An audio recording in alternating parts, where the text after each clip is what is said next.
Hola amigos, buenas tardes. Saludos a todos los miembros, a nuestros seguidores de la página que tenemos en Facebook llamada Salvando Nuestra Historia. Hoy, como pueden notar, estamos aquí en lo que viene siendo la hacienda de Pozo Hondo, mejor conocida por todos nosotros como la Casa Grande. El propósito de estar aquí hoy es conocer una parte de la historia, el origen y la fundación de esta joya arquitectónica. Y para eso nos acompaña aquí el doctor en historia, Oliverio Sarmiento Pacheco, doctor, historiador y catedrático de la Universidad Autónoma de Zacatecas, Francisco García Salinas. Yo pensé que ya no me recordaba, profe. Él fue mi profesor por allá en el 2014. Tuve el honor de haber sido su alumna. Y pues bueno, yo creí que no me recordaba, pero sin embargo le digo que yo a usted siempre lo he recordado con mucho cariño y respeto y sobre todo con mucha admiración. Bueno, pues antes que nada, gracias por esta invitación. Debe honrarse no solamente las personas que nos acompañan, mi exalumna Bianca Ruiz, su hermana y pues seguramente su tío, el delegado municipal, comisariado ejidal, que está aquí presente. Y bueno, pues fui invitado a platicar sobre la historia de esta ex hacienda en virtud de que por allá en el año 2010 escribimos un libro sobre esta hacienda, sobre la hacienda de Bañón, sobre la hacienda de Sierra Hermosa. Y en los documentos que fuimos encontrando, pues nos tocó descubrir muchas cosas bonitas que si los englobamos en lo que vendría siendo puramente hechos históricos, ya es grande. Pero si decimos que esos hechos históricos se enmarcan y se aterrizan en una finca como esta, mucha más grandeza tendrá esta historia. Entonces, agradezco esta invitación y pues estoy a sus órdenes. Muchas gracias. Pues iniciamos a dar el recorrido. Bien, bueno, pues entonces quiero decirles que la hacienda de Pozo Hondo tiene su origen en un sitio de ganado mayor que hasta el año 1571 ya se conocía como Pozo Hondo. Toda vez que aquí al poniente, o sea, rumbo al poniente, hay como una especie de bajío, ¿verdad? Como una especie de bajío. Yo no sé por qué le llamaron Pozo Hondo, porque en ese momento solamente había, dicen los documentos, por cierto, en el libro ahí está, que en 1571 por aquí pasaba el camino que venía de Zacatecas. Como no había muchos lugares para tomar agua, el camino serpenteaba mucho. Dicen los documentos que el camino salía de Zacatecas rumbo a Pánuco. Luego de Pánuco seguía al Pardillo. Y luego del Pardillo a Pozo Hondo. Y luego de Pozo Hondo a Las Salinas. Y luego de Las Salinas rumbo a Agua Nueva. Y luego de Agua Nueva hasta, creo, San Juan de los Ahorcados. Ese era el camino que pasaba por aquí. Pero el lugar que estaba en este bajío empezaron a hacer un pozo, una tarjea, y como no había aguas, ese pozo servía para que los indios chichimecas esperaran a los españoles que iban a Mazapil, porque Mazapil se descubre en 1569. Lo empiezan a poblar, pero los indígenas chichimecas los atacan constantemente y los hacen correr. Total que en una ocasión venía la esposa del alcalde mayor de Mazapil y pasó por Pozo Hondo. Eso es lo emocionante para su servidor, que no todos los pueblos tienen un origen. Los cronistas somos muy dados a inventar. Pero cuando ya encontramos un documento, como que eso ya nos sirve de referencia. Y entonces ahí viene la fecha, fue cerca del 30 de mayo de 1571, cuando pasó la esposa del alcalde mayor de Mazapil. Al llegar aquí, ¿me permite el libro, por favor? Al pasar aquí, encontró unos cadáveres. Yo ahorita se los voy a leer porque lo tengo la cita textual de cómo estaba. Dice, en el territorio objeto de este libro, los hechos bélicos se remontaban hasta el año 1571. Los lugares que servían a los indígenas para causar daño a los españoles eran los sitios de agua o parajes obligatorios para el descanso.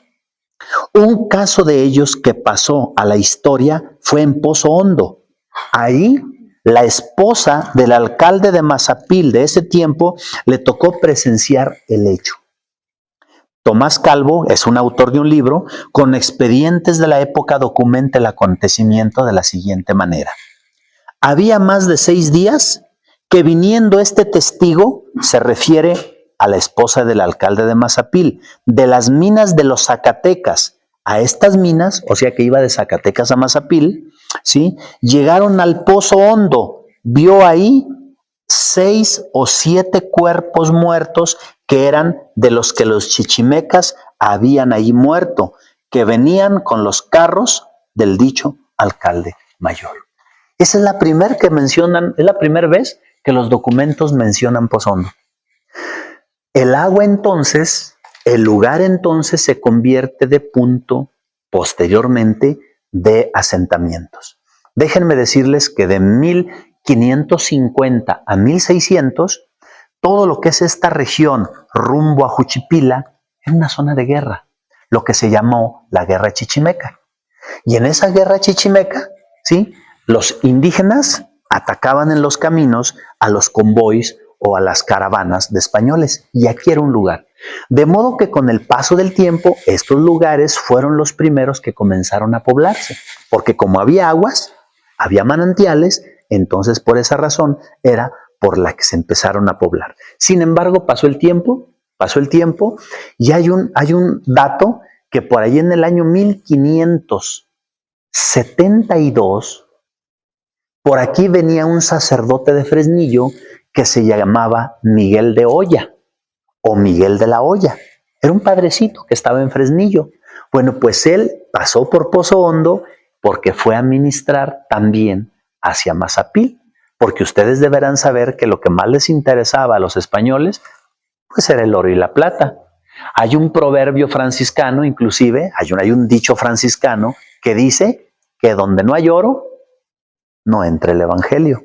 De modo que también la iglesia le entraba al juego de cómo repartirse los metales. En fin, hacia 1610, estas tierras aparecieron como propiedad de uno de los principales descubridores y pobladores de Zacatecas, Diego de Ibarra. Diego de Ibarra, junto con Cristóbal de Oñate, Juan de Tolosa y Baltasar Temiño de Bañuelos, ustedes saben que son los que pueblan y descubren Zacatecas. Estas tierras fueron de Diego de Ibarra, porque Diego de Ibarra se convirtió en el principal minero que habitaba Pánuco. Y entre más minas tenía, más recursos de agua necesitaba, más alimento para su gente, para sus trabajadores, más forraje para sus mulas, y entonces en este lugar es donde él se empieza a apropiar.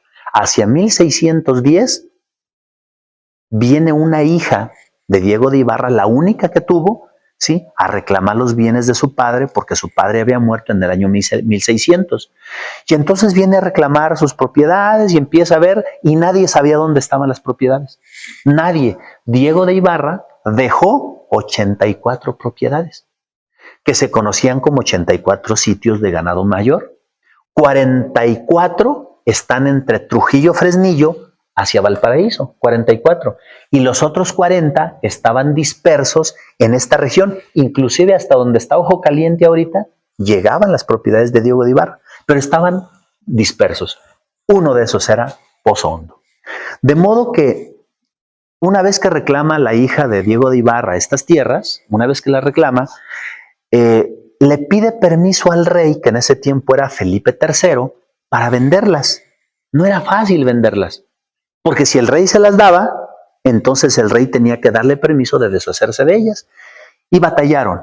Fue hasta el año de 1626, el mes de octubre, cuando el rey, que ya era Felipe IV, le concede el permiso para vender las propiedades.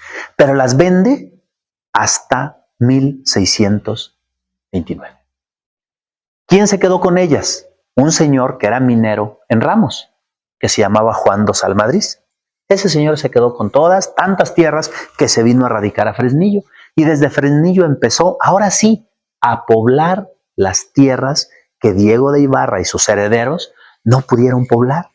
Porque además Diego de Ibarra era de la élite, era de los más ricos. Imagínense los principales mineros de Zacatecas. Como decimos por ahí, no era cualquier cosa, no era cualquier hijo de vecino, como se dice también por ahí. Era consuegro del virrey de la Nueva España, nomás para que se den una idea. Consuegro es como ser consuegro ahorita de la presidenta de México. Nomás para que se den una idea. Era el consuegro del virrey. Por eso tenía y radicaba en la Ciudad de México, en un lugar que se llamaba, creo que Tizayuca. Por allá radicaba. En fin, entonces les comento esto porque no le interesaron tanto sus tierras, se fue para allá, etcétera, etcétera, disfrutar del poder, de los metales que le daba Pánuco, etcétera. Pero ya Juan Dosal Madrid, una vez que las compra, ahora sí, empieza a poblarlas. ¿Pero qué creen? No sabían dónde estaban. Si gustan, pasamos por ahí. No sabían dónde estaban. Cuando empezaron a ver el nombre de los sitios, cuando empezaron a buscar el nombre de los sitios, pues no sabían. Pues que la Palma Caída, ¿saben dónde está la Palma Caída? ¿La chata o la caída? La caída, la Palma Caída, la chata caída. La Palma Caída es un sitio que conduce, se está cerquitas del camino que va por Bañón rumbo a Fresnillo, al lado derecho. Hay otro que se conoce como el sitio de Rueda. Patillos. Patillos. Chichimequillas. Ajá. Todos esos sitios. Santana. El Calabazal. El Mezquite. Las Cañas. ¿Qué otro? Tenanguillo. Si lo ubican. Tenanguillo. Chichimequillas, sí, pero de ahí no. Bueno, el nombre original es Tenanguillo, Tenanguillo. pero se fue cambiando y ahora es Tianguillos. Bueno, era Tenanguillo. Santa Clara, el Burgo de San Cosme, Bañón. En fin, entonces esos 40 sitios que les digo, que se quedaron por aquí, estaban dispersos. Bueno, Juan Dosal, que los compra en 1629, en 1630, empieza a poblarlos y empieza a construir la infraestructura, o sea, construcciones. Una de ellas es este lugar. En 1644 vino de Guadalajara un señor que le llamaban el juez privativo, el que se encargaba de vigilar que todas las tierras y títulos de propiedad estuvieran en forma. Pero parece que le encontraron a Juan Dosal ciertos problemillas.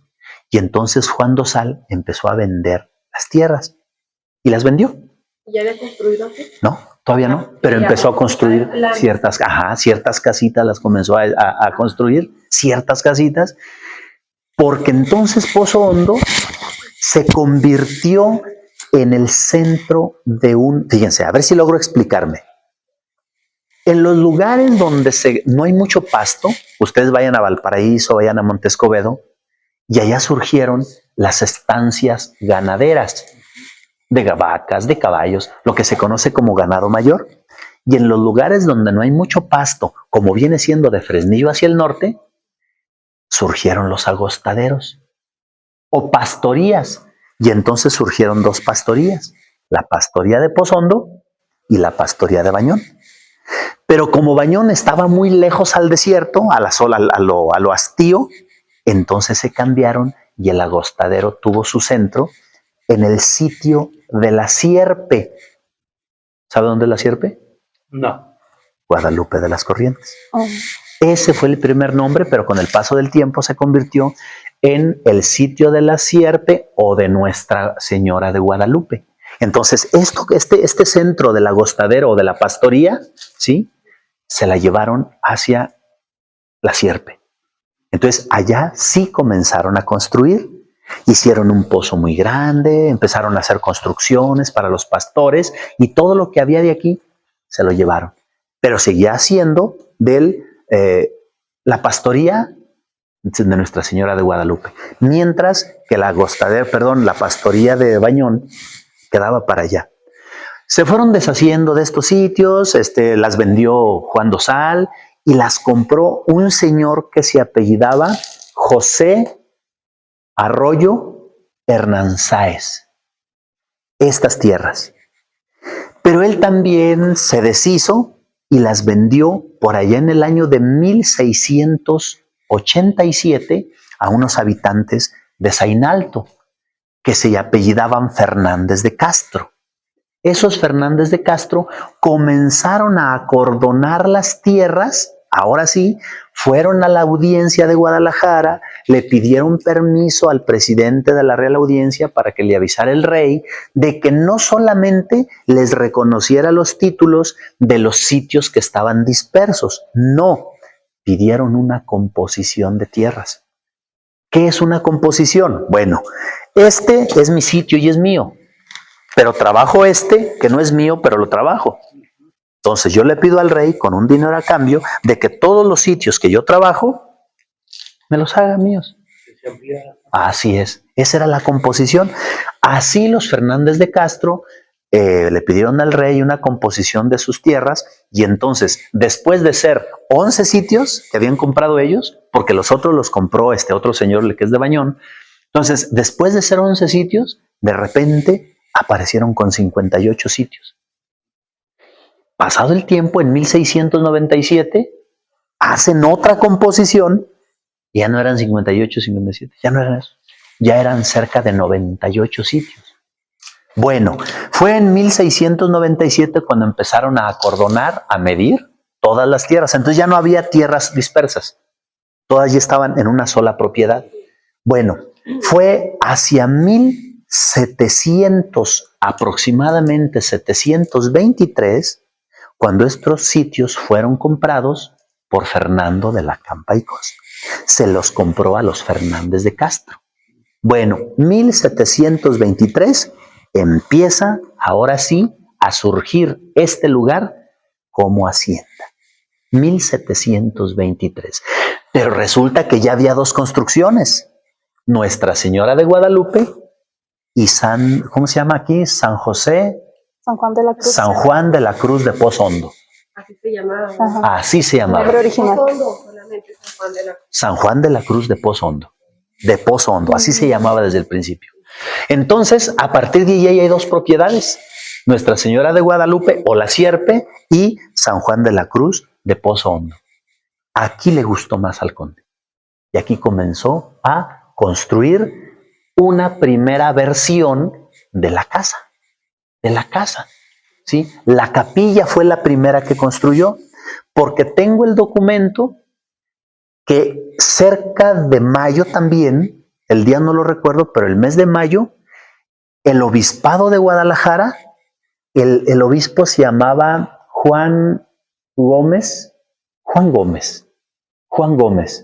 Él le concedió la licencia para que pudiera dar misa en la capilla. ¿Sí? Ese año comenzó la misa.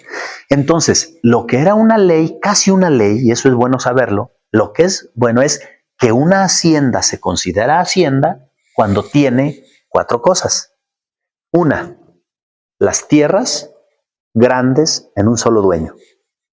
2, tener una administración socioeconómica donde hay un patrón, donde hay mayordomos, donde hay administradores, donde hay sirvientes, donde hay jornaleros, donde hay peones, donde hay arrendados, o sea, una estructura jerárquica, número 2.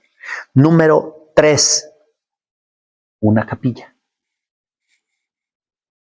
Y 4, la construcción de la hacienda que está en la capilla. ¿Me explico? Entonces, 1723 comienza esto y la construcción de la capilla, pero es hasta 1729 cuando le autorizan dar misas. Ahí entonces es el origen de esta hacienda. Me tuve que ir hasta allá, hasta ese recorrido, para ir viendo la evolución de cómo esta hacienda empieza a construirse. Bueno, ahí, en 1629, el conde de San Mateo ya era conde, y pues al ser conde no era cualquier cosa, era tener un título del rey, un título nobiliario que el rey le dio, y entonces el rey le da ese título, lo distingue. Bueno, el caso es que hay un mito Hay un mito, una leyenda que dicen que para ser conde hay que tener 99 haciendas. No, Fernando de la Campa y Cos, que era dueño y conde de San Mateo, él no tuvo muchas haciendas. En total, todas las que llegó a tener fueron 33. Unos que dicen que 36, pero las otras 3 las administró, como la de él, como la de Valparaíso. Bueno, esta sí era de él. En 1629 empieza a tener un conflicto con sus hijas del primer matrimonio. Una de ellas era María Ildefonsa, la otra era Juliana Francisca, y para calmarlas, o sea, porque los esposos de ella, pues ya saben cómo son los yernos, ¿verdad? Ya saben, o sea, ya saben. Los yernos les aconsejan a la esposa, oye, pues dile a tu papá que a ver cuándo nos da la herencia, ¿no? Porque su esposa primera se le murió en 1724. Entonces los yernos empezaron, ¿cuándo nos va a dar la herencia a tu papá? Oye, esto. Bueno, uno de esos yernos era sobrino del marqués de Altamira, que era el dueño de lo que ahorita viene siendo fue la hacienda de Cedros, lo que está ahorita por Saltillo, lo que está en Poana, San Pedro de las Colonias. Esa era la antigua hacienda por ahí del marqués de Altamira. Ese marqués de Altamira tenía un sobrino que se llamaba Anselmo Sánchez de Tagle. Y ese Anselmo Sánchez de Tagle tuvo 2 hijos. Uno de ellos era José Andrés Sánchez de Tagle. Y ese Sánchez de Tagle se casó con la primera hija del conde de San Mateo. Bueno, ellos eran del rumbo de Mazapil, ellos eran del rumbo de por allá. El caso es que cuando empieza el pleito con sus hijas y demás, denme la herencia y todo, el conde se deshace de 4 de sus haciendas que están en Valparaíso. Pero esta se la destinó a su hija María Ildefonsa. No se la dio, se la nombró para cuando yo me muera. De modo que en 1737 murió Sánchez Tagle, Andrés, y su hija, y la esposa, la hija del conde, pues se quedó viuda. Él tenía 2 hijos. Bueno, resulta que al verse sola la señora María Ildefonsa se fue con su cuñado que era obispo de Durango y la hacienda quedó solita. En 1742 muere el conde en San Mateo y entonces ahora sí empieza la rebatinga. El conde, 1742. Ese año muere el conde y su hija que andaba ya en Durango regresan y se van a San Mateo. Ahora sí. Mi padre me dijo que Pozo Hondo me lo iba a dar, bla, bla, bla, bla, y se lo dio. Pero para ese tiempo, Pozo Hondo ya había sufrido otra composición de tierras como la que les dije, y las propiedades ya no eran de 98 sitios. Ya llegaba a cerca de 150 sitios de ganado mayor. Esta hacienda, llegaba hasta Agua Nueva. Yo no conozco Agua Nueva. Sí. No conozco, pero llegaba hasta San Juan de los Ahorcados. Sí. O sea, está colindando con Mazapil, ¿cierto? Sí. Bueno, pues hasta allá llegaba la hacienda. Una hacienda gigante. Yo creo que en el estado de Zacatecas es la hacienda más grande que ha tenido. Bueno, se van a San Mateo, regularizan la propiedad, que sí es de María Ildefonsa, bla, bla, bla, y ahora sí se queda como dueña absoluta de esta hacienda. Pero resulta de que se vienen los pleitos entre las hermanas y todo, porque les dejó una casa, lo que es la Prepa 1 en Zacatecas, esa fue del conde, fue de la dueña de María Ildefonsa de aquí de Pozo Hondo, y en 1752 entran en un problema con su otra hermana, porque se las dio esa casa a las 2, empiezan los problemas, se van y se deshacen de la casa de allá de Zacatecas, pero ella se tiene que ir a Michoacán a seguir a su cuñado, porque era obispo, y en aquel tiempo ser del gobierno y ser de la iglesia eran las cosas que más protegían a las personas. Sí, o sea, se sentían más protegidas. Como ahorita sigue siendo lo mismo, trabaja en gobierno, tienes poder, tienes protección, y en aquel tiempo la iglesia era muy grande para la protección. Y se quedan aquí sola la hacienda, no recuerdo, creo que se apellidaba Ochoa, ahorita no recuerdo, discúlpenme, el que administraba la hacienda. Fue en 1741 donde, fíjense qué importante, o sea, ese dato es muy importante, porque en 1741 el conde ya estaba enfermo, lo ordenaron como franciscano, y fue cuando un obispo de Guadalajara se llamaba Juan Gómez de la Parada. Estuvo allá en octubre, desde el 21 de septiembre llegó a San Mateo, y de San Mateo se vino a Pozo Hondo, tengo el documento donde dice que pasó por Pozo Hondo. Aquí se entretuvo el obispo. Y después de que estuvo aquí, surgió el burgo, el curato de San Cosme. Nació de la visita. Bueno, pues resulta que ese mismo año el conde le regaló al dueño de Bañón, que se llamaba se apellidaba Loreto de la Canal, Mariano Loreto de la Canal, le dio 25 sitios de ganado mayor que están rumbo por acá, rumbo al Zancarrón. Por ese rumbo hay un lugar que se llama Loreto. Eran del conde. Ese año del 41 pasaron muchas cosas. Bueno, de aquí se fue a Mazapil y entonces bendijo esta casa, bendijo la casa grande del padre, la capilla, bendijo inclusive la campana de la capilla, y la bendijo en San Mateo. El 8 de octubre tengo el documento donde dice, se bendijeron 34 campanas en San Mateo. Y dice la de San Juan de la Cruz de Pozo Hondo, la de no sé dónde, 34 campanas, incluyendo la de aquí de este lugar. Bueno, ¿por qué les menciono esto? Porque entonces ya estamos hablando de que Bañón está creciendo económicamente. Desafortunadamente la señora pues se tuvo que ir a Michoacán y quien quedó al frente fue uno de sus hijos, que se llamaba José Esteban Sánchez de Tagle, que tenía un hermano, Andrés Sánchez de Tagle. Ellos se fueron, después siguiera a su mamá, las broncas políticas se vinieron, el rey expulsó a los jesuitas, ellos eran muy católicos, eran muy creyentes, y entonces en 1776 se deshicieron, empezaron a deshacerse de esta hacienda, pero antes de deshacerse la dividieron. Entonces la dividieron en dos partes, una que fue la hacienda del Mezquite y la hacienda de Pozo Hondo, porque agarraba hasta el Mezquite, Guadalupe, Nuestra Señora de Guadalupe y Pozo Hondo. Sí estaba gigante esta hacienda, ya les comentaba. Total de que esta hacienda en ese año 1776 se separa del Mezquite y surge la hacienda ya propiamente de Pozo Hondo. Entraron en deudas y en 1785 vendieron, estos señores, los Sánchez de Tagle, vendieron a los hermanos Faguaga, que se conocían como los marqueses del apartado, porque apartaban la plata. O sea, y le ganaban tanto dinero que le mandaron lana al rey, plata al rey, que de título les dio el título de marqueses del apartado, porque apartaban la plata. Ellos se convirtieron en los dueños de Pozo Hondo desde 1785. Y prácticamente duraron en su poder hasta el año aproximado, ese dato no lo tengo, más o menos como hasta el año 1840 y tantos. Los descendientes de los Faguaga fueron los dueños de Pozo Hondo. Después los compró otra familia, pero hacia 1880 la dueña de este lugar, creo que se llamaba Soledad García, no recuerdo el otro apellido, Hinojosa, Moncada, ahorita se me escapa, pero ella fue Soledad. Esa Soledad le vendió la hacienda a Antonio Yaguno Asa, dueño de San Mateo. Esta hacienda duró en su propiedad de Antonio Yaguno hasta que murió en 1908.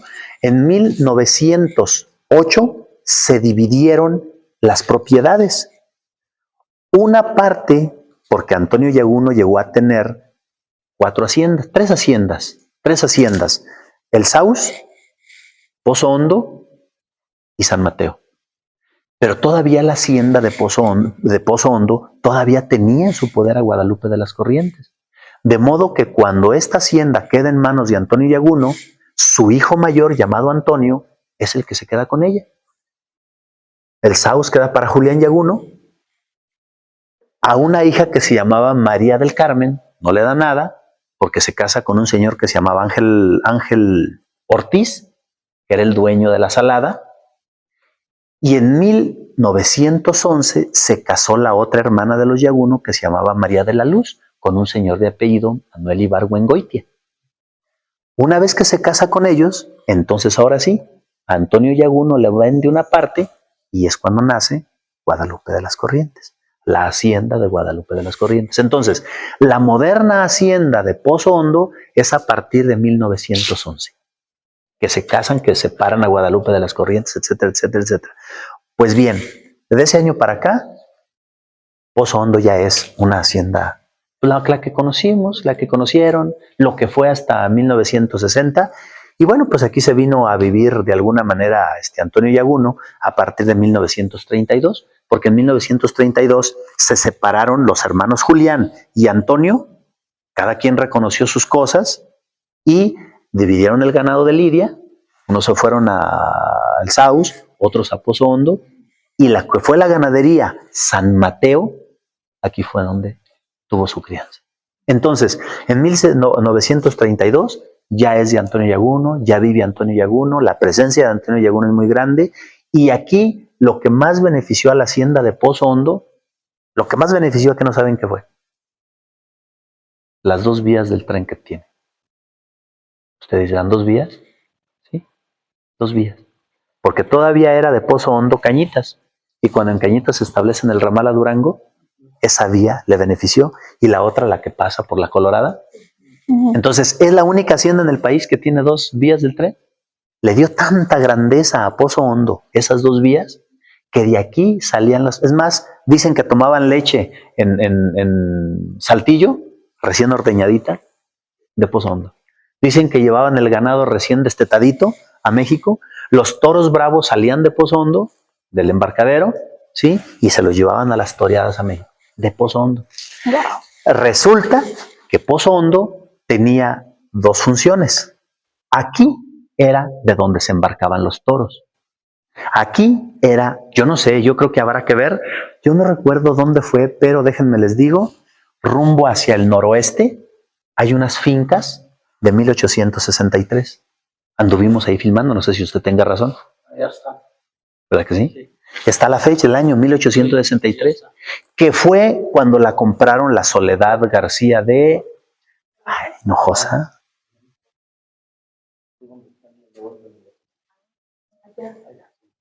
¿Verdad? Hay una plaquita. Así es, una piedra, está esculpida. Para que vean que no estoy echando muchas mentiras. A lo mejor los demás sí son... No, no es cierto. Bien, entonces quiero decirles que empezaron, fíjense qué interesante, la hacienda empezó a nombrar los terrenos de acuerdo a la familia, porque no me dejará mentir, pero más hacia el norte está el terreno de San Julián, por el hermano Julián de Antonio, Julián Yaguno. Y así, Santa María, La Luz. ¿Dónde queda La Luz? Cerca de Guadalupe de las Corrientes, ¿verdad? O sea, empieza a darse una reestructuración de la hacienda. Y lo emocionante de esto, les digo, es que la grandeza de Pozo Hondo era esa, tener 2 vías del tren que casi la cruzaban, de ahí comerciar, pero la otra es de que de aquí, y eso es lo que platiqué con el señor Coronado, que les digo, el señor, yo creo que ya murió, ¿verdad? Bueno, pues descanse en paz. Fue un señor muy amable. Cuando le dije que yo era de San Mateo, le dio tanto gusto y me dice, a ver, platíqueme de Rodolfo Pérez. Ole, pues ahí está. Platíqueme de Jesús López, el caporal. Ahí están. Platíqueme de Jorge Beltrán. Ahí andan. Salúdelos de mi parte. Resulta que esos señores traían los toros bravos, gordos, porque para engordar ganado no hay como Valparaíso y San Mateo. Y de aquí se llevaban los flacos. De aquí se llevaban los flacos. Llegaban a la estación San José, ahí los esperaban, y ya, don Rodolfo Pérez se llevaba los flacos a San Mateo, y de la hacienda, de ahí de San José, se traían los gordos para acá, porque de aquí los llevaban a las estaciones del tren, para llevarlos a torear a México, para llevarlos a... Entonces quiero decirles pues que esta hacienda, así, esa es la historia de cómo nace y brevemente el desarrollo de la hacienda de Pozo Hondo. Si nos metemos, bueno, no sé si quieran hacer algún comentario. Pues no, está bien, estamos escuchando que no sabíamos. Bueno. Realmente no sabíamos nada, muy poco. Bueno,